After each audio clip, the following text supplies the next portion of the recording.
Welcome to the Miners Coffee Podcast, the show where we'll bring you the best of coffee, entrepreneurship, success, and urban lifestyle.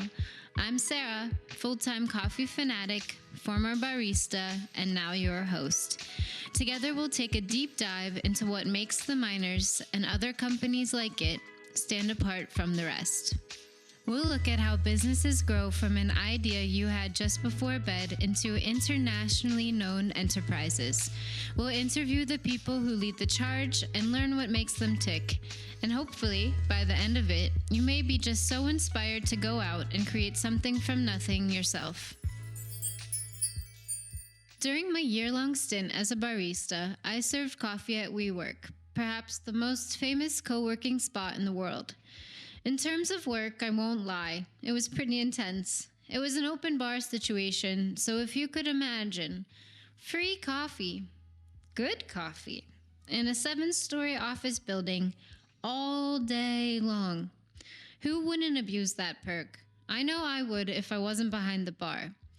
I kid you not, some days I'd go through 6 kilos of coffee, from tech dudes to venture capitalists to one woman who I swear continuously talked on the phone for my entire shift.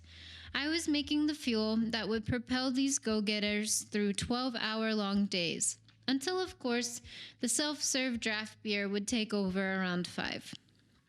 Maybe I sound a bit self-important, but I was told on more than one occasion that I was the most important person in the building. I had guys coming down for a doppio every 30 minutes. I even started to worry about their health, honestly, as maybe the next shot would finally cause them to self-implode. It was like being a bartender and seeing someone go for that 10th vodka soda. I mean, at least they're hydrating, but maybe they could also try just water? Luckily, on my watch, no one's heart ever exploded. But I think part of it was catching that next rush. I'm not an entrepreneur myself, but from what it seems, having the next great idea or starting a new business is almost addicting. The feeling you get when you break ground or cut the ribbon or whatever makes you want to do it again and again, chasing that next high.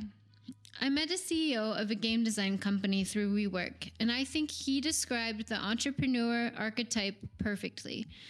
They're the guys or girls who get the balls rolling. They, of course, then need an amazing team behind them to keep those balls rolling, because soon they're already on to the next shiny ball. And it's that 12th doppio that keeps them rolling as fast as the balls. All right, enough about balls, but you get it. You can only be the next great thing until the next great thing comes along. So as an entrepreneur, there's a lot of pressure to not only achieve, but to progress. So how does one leverage that pressure to their advantage? In this podcast, we'll talk not only with entrepreneurs, but activists, artists, influencers, movers and shakers, if you will. We'll get into the nitty-gritty of what it takes to, for example, become the largest specialty coffee chain in Europe. Miners. And for that, I know just the guy to ask.